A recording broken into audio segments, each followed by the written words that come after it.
This continent of ours is a very old patch of dirt, but as a nation, we're brand new. In many ways, we're still uncovering some of our early history. I've been working for the last 2 or 3 years on a particular project about a Lieutenant Nixon. Way back in England in 1834, there was an article in an English newspaper that talked about him. And apparently, he was a member of a party that came in through Northern Australia and did an expedition right down into Central Australia. I'll read you what he found out, or what he claims he found out. He met down there a colony of Dutch people. Unfortunately, he could speak Dutch, and this is what he said. From a few expressions in Old Dutch which he uttered, I gathered some particulars, namely that he belonged to a small community all as white as himself.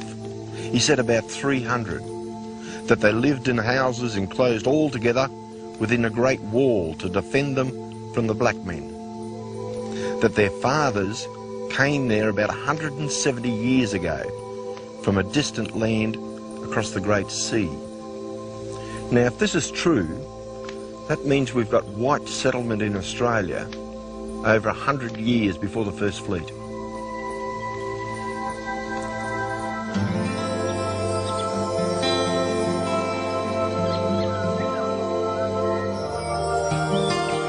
For a long time, we were taught that the British were the only white settlers of this country. But for me, the possibility of an earlier Dutch settlement changes everything.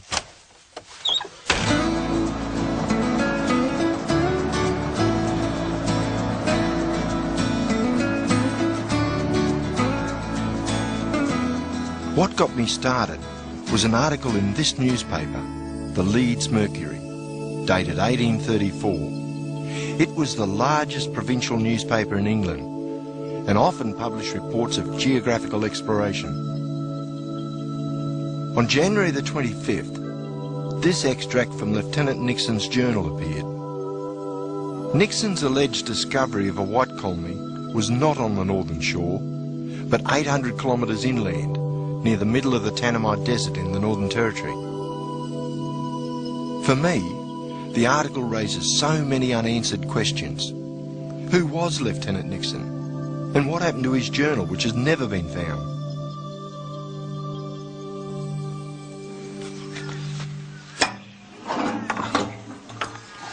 What I find really fascinating about this Nixon report, if it's true, is the fact that it would tend to explain a whole bunch of things that were picked up in Central Australia last century.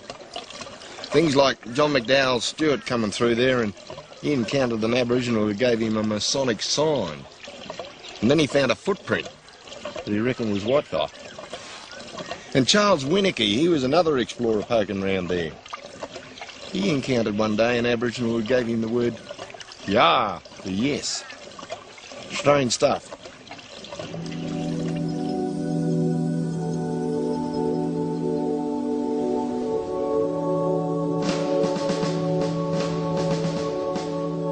According to Nixon, he was part of an expedition that sailed to Australia, to Coburg Peninsula, east of Darwin.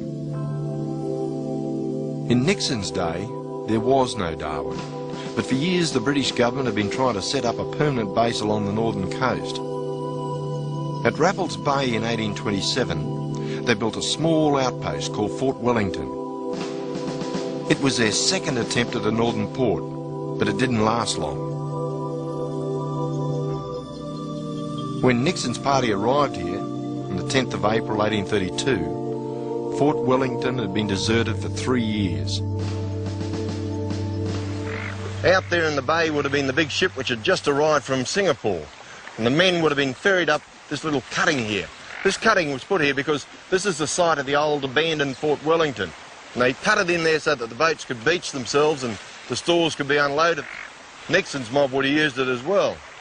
But the really interesting thing about the whole saga is the fact that it was totally secret. And here we are 160 odd years later trying to unravel the detail.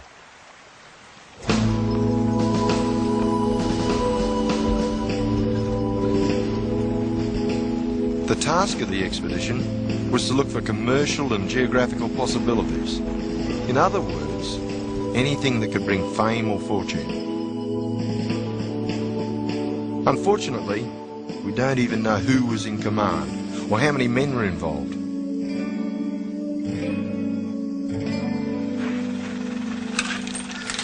So what do we know about this Lieutenant Nixon? Not much, I'm afraid, not even a first name or even an initial. But if we look at all the British records for the British Army and the Royal Navy and the Indian Army, we've got something like 28 Lieutenant Nixons in uniform at the time. It's not all that bad, actually, when you think about it, because there's a few things we can do to sort out the sheep from the goats. So you've got to remember that Singapore was actually owned and operated and run by the East India Company, and they had their own army. And that gets rid of the British Army fellas and the Royal Navy lieutenants as well. Within the Indian Army, there were three separate armies: Bombay, Bengal and Madras. Singapore was garrisoned by the troops from Madras. And within the Madras Army, we've got 4 Lieutenant Nixons. Of those 4 Lieutenant Nixons, one of them was a pensioner, so we can scratch him off the list. Another one was back in England getting married. That's him gone. The last 2 were both called Richard Nixon.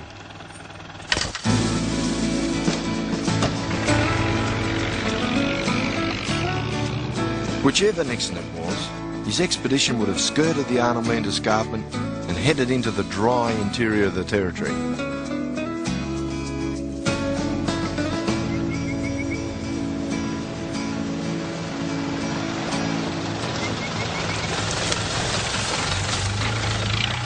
These men were real explorers, moving through unknown country, looking for anything that could make a quid.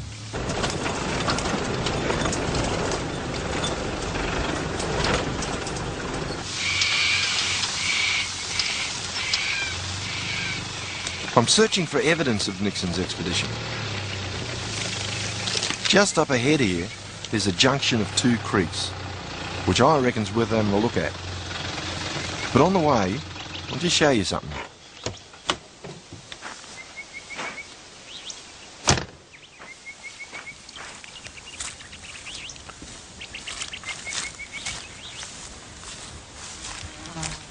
What I'm looking for around here, there's one over here, but usually you get some of this mistletoe hanging around here. That's a mima. And it's got a real survival cycle all of its own, which is fascinating. Here it is here with the little fruit hanging off it. There we go. Very sort of translucent-y, sticky sort of stuff it is. Quite sweet too. But there's a seed in the middle of all this, and what happens is that the birds come along and eat their stuff here, and the seed gets stuck on the end of their beak, so they fly away to a tree and wipe their beak up and down on the branch, dislodge the seed again, and bang, up it comes again. The whole cycle repeats itself. There's more mistletoe around here than I've seen for ages. There's been some recent rain and that's made a big difference. That stuff there, that really typifies what's going on here at the moment. This is the ruby saltbush, and it's called that because of these little red fruit that it gets, looking a bit like rubies, which you can eat. But the really amazing thing about this right now is the lush greenness. Normally you get round here, and these things are sort of a dull bluey grey looking colour and all the rest of it, but it's really come alive right now because of this rainfall around the place. Nice and soft and lush, terrific stuff. In fact, looking around the countryside right now, I've never seen it better in all the time that I've been poking through here. For the early explorers, had they known about it, Bush tucker would have been a great asset because surviving out here is tough.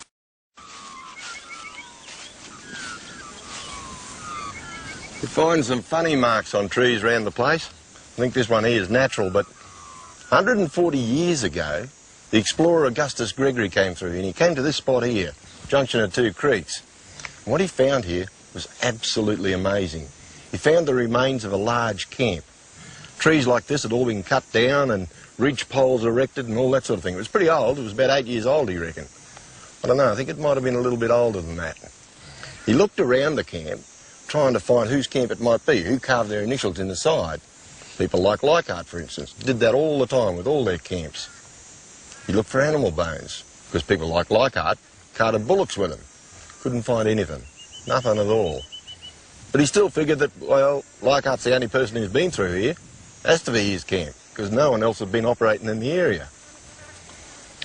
Well, we know how the Indian Army operates when they do things like this. What they did was they'd move south and they'd establish a depot, a base camp, and from that they'd radiate out. Then they'd send the rest of the party further down, establish another one, do the same thing again. And what I'm wondering is that perhaps that camp that Gregory found, was one of those depots. The one thing we do know is that if Nixon's story is true, then he definitely did pass through this area. From here, Nixon's expedition continued south. They travelled over 800 kilometres in a month, the last part through the Tanami Desert, a hot, flat, featureless place. We don't know what role Lieutenant Nixon played in the expedition, but we do know that one day he climbed a hill, which was later named Mount Singapore by the expedition.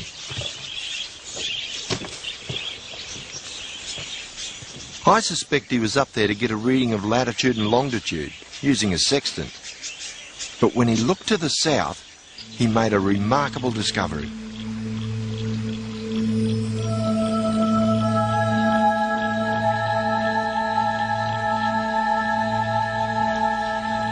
I'll just read you something from his journal here.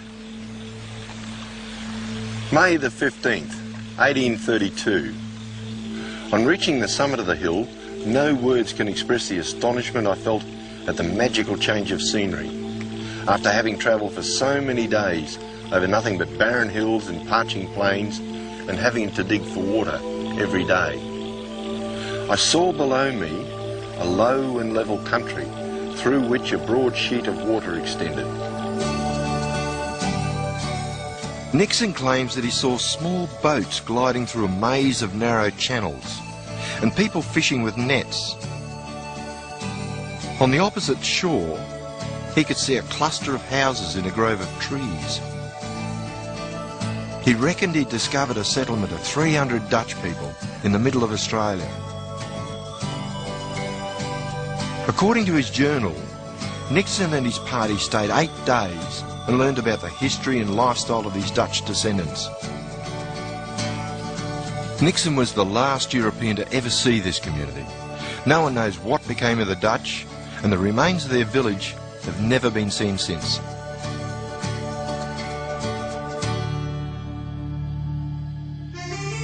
The problem lies with Nixon's journal. In it he noted the latitude and longitude of the hill near the village. But those coordinates meet in this sort of country. There's no permanent water here and no hills. Something's drastically wrong with Nixon's navigation.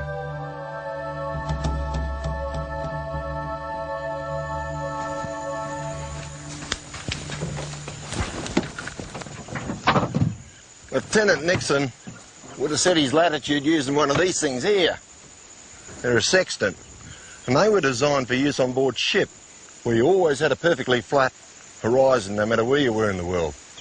But once you take these things onto land, it's a different story. You've got ups and downs and heights and all sorts of things, and I think that he forgot that. Because every 150 foot you are in elevation above sea level, you're in fact 12 nautical miles further to the south than what the instrument tells you. I'm just beginning to wonder if he took that into account. And if he didn't, that means I should be looking further to the south down there.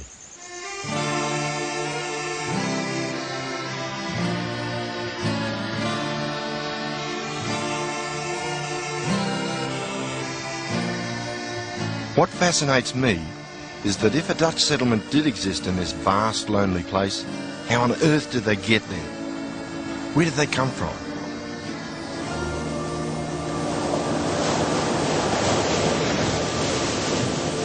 Nixon learned that 80 men and 10 women had survived a shipwreck on the West Australian coast. But a shortage of food forced them to move. Apparently, they walked east towards the rising sun.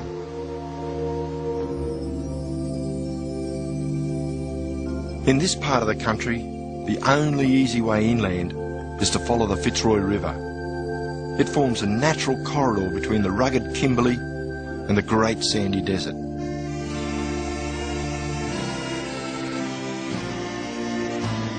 But can we be sure the Dutch undertook this journey? What evidence is there to say that they may have travelled through this part of Australia?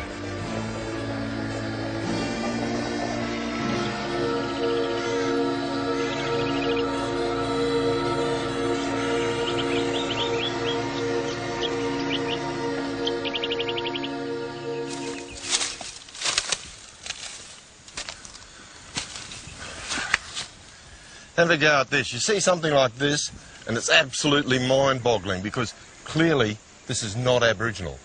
Right here, we're almost 800 kilometres in from the coastline, and yet we can come up to rock and find an engraving like this. This is not a painting, this is chipped into the rock, and that makes something very special about this because this rock is extremely hard, and to chip a design or a drawing like this into this rock, you've got to have some sort of iron tool or something. It looks almost like a female, sort of medieval type of era. And the face has really got a three-dimensional aspect to it. Who did it? Dunno.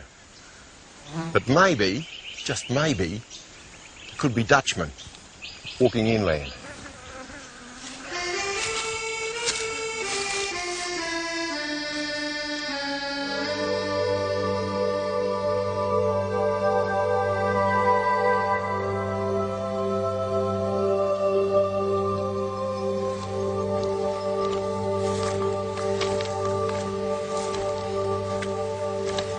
This is typical Kimberley country. Lots and lots of rock and spinifex for hundreds and hundreds of miles. And that's horrible stuff to walk through because it's also got the name of porcupine grass for the same reason that it's got all these spikes at the end of each leaf there, and they're like needle-sharp things that dig into you, and sometimes they even break off, so to walk through it would be an extremely painful experience. Imagine Dutch men and women trudging through this sort of country for months on end.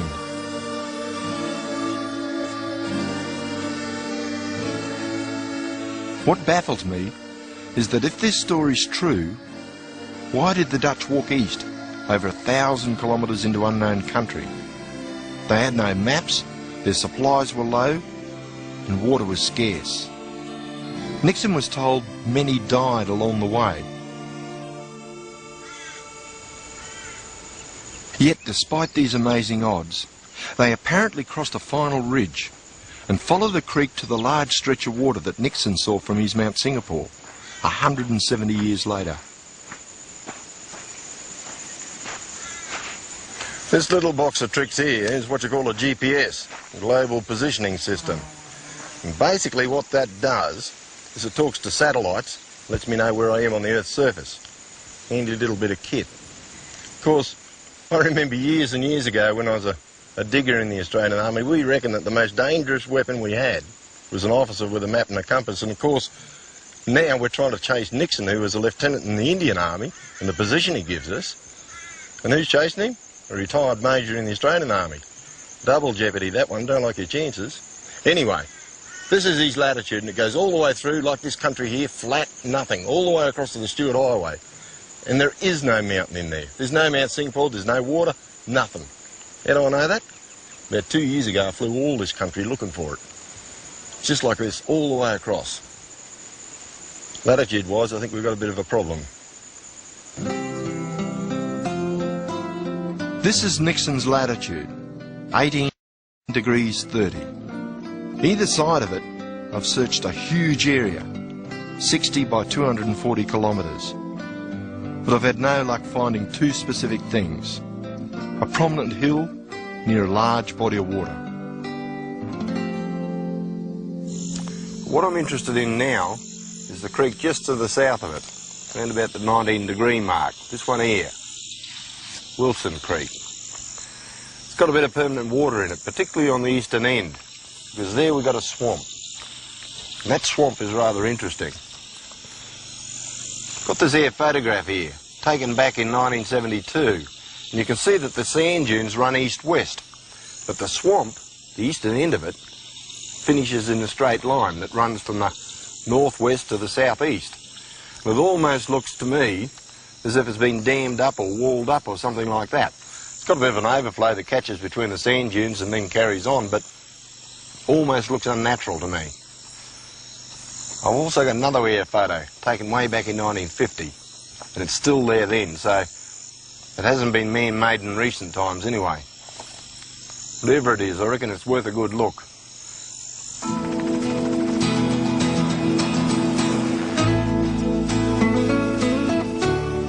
This is it. It's what I call hands-on research. Nothing beats actually getting out there.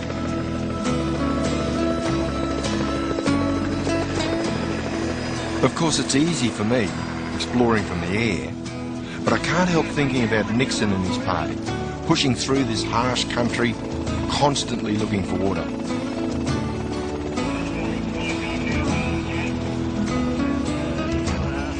As we approach the swamp, I wonder, could this be the spot Nixon reached 160 years ago? From here, the idea of a wall or a dam looks even more convincing than on the air photos. But as we fly lower, something totally unexpected happens.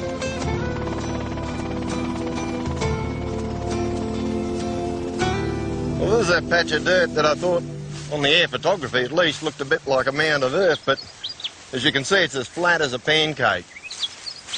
Bit deceptive though, because over here on one side we've got high vegetation, and right here we've got brown earth poking through. And over there to the east we've got green spinifex grass, and the effect of that on a photo makes it look as if this bit in the middle here is jumping up, which of course it's not doing. One thing I can tell you though, this swamp is not the one that Nixon was talking about. Sure enough, we've got a mountain back there, but it's about 8 miles back. You'd never see anything from the top of that down here. But it does show you one thing. Here in the desert country, you can get big mobs of water, just like this lot here, and exactly the same sort of thing that Nixon was describing.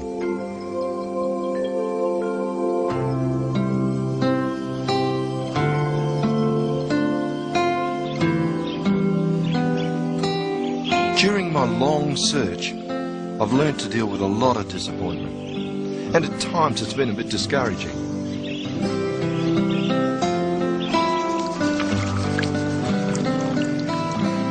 But as I backtrack through Western Australia, I'm nagged by other things that I've found that support the idea of a lost colony.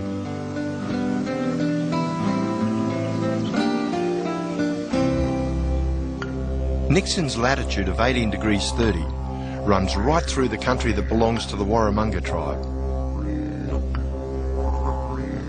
This tribe was one of a number that the anthropologists Spencer and Gillen studied during the early part of this century. In their notes, I found a couple of interesting things about the Warramunga people. For instance, Warramunga men pluck their facial hair, making their beards quite distinctive. To me, this profile reminds me of a Dutchman from an earlier time. In Warramunga mythology, one particular group of totemic ancestors apparently came from a country across the sea. Now, the Dutch told Nixon that their ancestors were from a distant land across the Great Sea. I have to wonder, were the Warramunga people possibly influenced by Dutch neighbours for 170 years?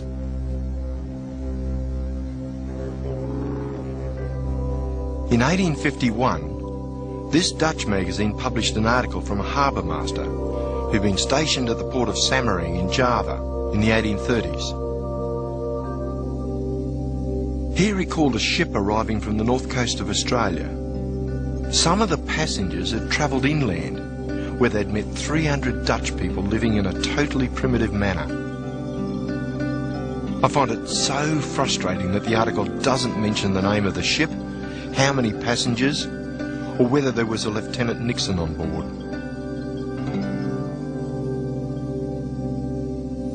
You know, you've really got to ask yourself the question, is this story true? And the number of times I've asked myself that, I hate to think.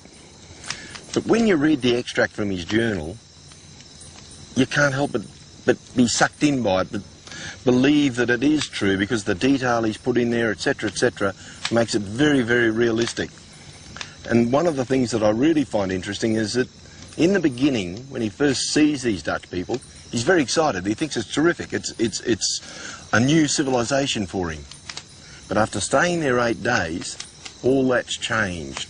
And he's quite discontent about the whole thing. He reckons they're mismanagers and ignorant, and he wants out of there. He wants to go back to his ship and clear off back to Singapore. We haven't got much to go by. Just one column in a newspaper. But maybe one day we'll find the rest of the journal.